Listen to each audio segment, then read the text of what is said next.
saya dengan Pak Indro dari Astra Honda Motor. Saat ini di belakang kita tuh Honda All New CBR 150. Mungkin Bro mau tahu sih secara langsung dari Pak Indro, orang AHM, apa sih kelebihan ataupun dibandingkan edisi sebelumnya. Yuk Pak Indro bisa dijelasin? Boleh. Ya. Yang perbedaan dengan yang sebelumnya itu diantaranya adalah di bagian frame. Ya, jadi secara keseluruhan itu frame itu beda. Kemudian untuk frame bodinya di bagian belah sini ini beda. Kemudian sama di bagian yang di sini ini juga beda. Ini bagian frame. Kemudian kalau yang di bagian engine secara keseluruhan berbeda. Kemudian di kelistrikannya pun juga berbeda. Nah, sekarang saya mulai dari bagian frame-nya. Ya. Ya. Bagian frame pertama yang jelas adalah desain antara body cover secara keseluruhan dari belakang itu beda, ya, terutama yang di bagian belah sini. Rear fender ini yang sebelumnya dia jadi satu dengan inner fender, ya ini bisa dilepas. Ya, yang terbaru ini new design benar-benar bisa dilepas sehingga apa yang diinginkan oleh konsumen tentunya seperti apa bisa dilakukan. Yang kedua adalah di bagian swing arm. Ya, swing arm desain benar-benar baru, yang sebelumnya radius yang di sininya lebih tersudut, ya, yang di sini agak lain, ya, radiusnya lebih besar. Kemudian dari segi untuk adjuster chainnya juga beda, dan di bagian cap swing arm ini juga beda. Jadi terbuat dari aluminium. Kemudian di desain bagian case drive chainnya juga beda, dibuatnya lebih sharp, ya, lebih tajam. Kemudian di pillion stepnya juga beda, ini new design. Yang sebelumnya diikatnya di bagian sebelah sini, sekarang diikatnya di bagian belakang di dalam. Karena ada pengaruh dengan keindahannya. Kalau kita ikat di sebelah sini otomatis kan mengganggu desainnya. Ya, kemudian di bagian main stepnya ini pun juga new design. Ya, ini di bagian yang ada di bagian frame. Ini footstep masih bisa diangkat kan? Ya, footstep masih bisa diangkat. Kemudian yang di sini pun juga lebih panjang dibanding yang sebelumnya. Ini bisa diangkat. Jadi umpama ada masalah, umpama nikungnya terlalu dalam, ini bisa angkat ke sana. Ya. Kemudian ada lagi di bagian frame, salah satunya adalah tangki.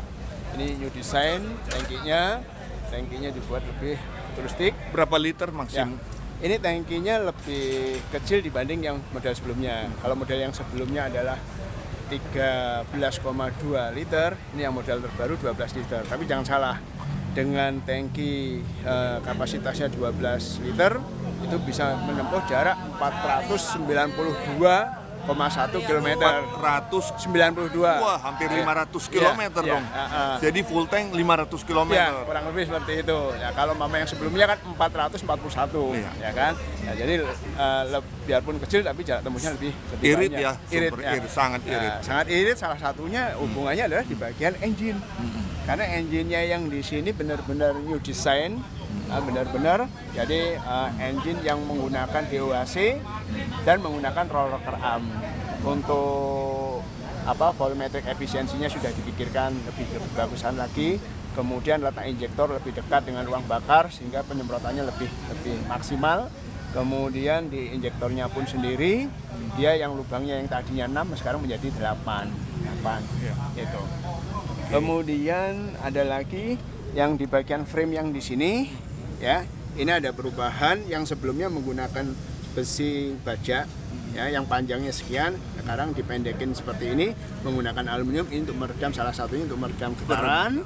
Kemudian yang kedua untuk mempermudah maintenance, ya, maintenance-nya. Yang sebelumnya kalau kita mau bongkar ini, itu harus melepas frame yang di sini. Nah, kalau yang sekarang nggak perlu. Kemudian di bagian frame lagi, masih bagian frame, ini new design. Yang sebelumnya dia menggunakan penutupnya ada besinya, ini sekarang ada besi ditambahkan dengan plastik. Ya, kemudian karakter untuk di bagian top plate-nya juga beda. Dan speedometer, ya. Sekarang di bagian kelistrikan. Kelistrikan salah satunya di speedometer. Speedometer ini benar-benar full digital. Yang sebelumnya ada analog, ada digital, ya sekarang benar-benar digital. Secara keseluruhan, ya, digital. Kemudian ada indikator netral, ada indikator gear 1, 2 sampai 6. Kemudian ada override, rata-rata pemakaian bahan bakar, ya kan. Kemudian ada trip meter. Nah, dan masih banyak lagi. Kemudian ada fitur lagi, salah satunya adalah pada saat dilepas CU. Ya, seperti itu. Oke, kita coba di starter. Starter ya. Oh, nah, seperti itu. Ya, ini yang speedometer. Kemudian mau masuk gigi bisa coba. Ya, masuk di satu, ya kan. Kemudian, oke, jadi gigi operan selalu ketahuan setiap kita oper gigi. Betul. Kemudian ada tambahan lagi passing lamp. Ada passing lamp. Passing lamp di sini ya. Passing lamp. Kemudian untuk kelistrikannya lagi adalah di LED. Nah, ini menggunakan LED. Nah, menggunakan LED, ya kan. Yang LED ini lebih terang, kemudian menggunakan arus listriknya yang lebih kecil, ya kan. Kalau umpama yang sebelumnya itu pada saat posisi low itu 35 watt itu satu lampu. Kalau umpama 2 lampu berarti ada 75 watt. Kalau yang ini pada saat low posisi ada 4 LED, 1, 2, 3, 4. Ini hanya 11,4 watt. 11,4 watt. Ya. Kalau umpama posisinya dia di high, ya kan, posisi high, ini ada 6, 1, 2, 3, 1, 2, 3. Ini wattnya adalah 14,4 watt. Ya kan, kalau sebelumnya 75, ya sekitar 70 watt kan, 70 watt. Ya. Lampu sen masih sama. Lampu sennya juga LED, ya LED. Ini 2,5 watt, ya kan, 2,5 watt. Yang sebelumnya 21 watt, gitu. Jadi kan lebih besar kan ya, lebih besar. Kita ke lampu rem belakang. Lampu rem ini posisi yang seperti ini. Ini konsumsi wattnya 0,3 watt. Wah, kecil sekali ya. Sekali. Tapi pada saat posisi di rem ini, ya, di rem seperti ini 2,2 watt. 2,2 watt. Jadi memang benar-benar kecil sekali untuk listrikannya. Kita kenal pot, Pak. Ya, ke knalpot sekarang. Ini new design, benar-benar desain baru, ya kan. Yang sebelumnya dia lurus ke sana, sekarang dibentuk berkarakter dia sudut-sudut, yang membentuk sudut-sudut sehingga punya kesan motor memang benar-benar sporty, ya, sporty penampilannya. Ngikutin ini, Pak ya. Ya, ngikutin frame, ya bentuknya seperti itu dia, ke arah ke sana. Kemudian dia punya disc brake, Pak. Ya. Untuk disc brake-nya untuk depan dan belakang masih sama dengan yang sebelumnya, Jadi ukuran ban depan belakang sama, cuma untuk peleknya dia beda. Yang sebelumnya palang 5, ini ada palang 10, ya, dibuat lebih banyak peleknya.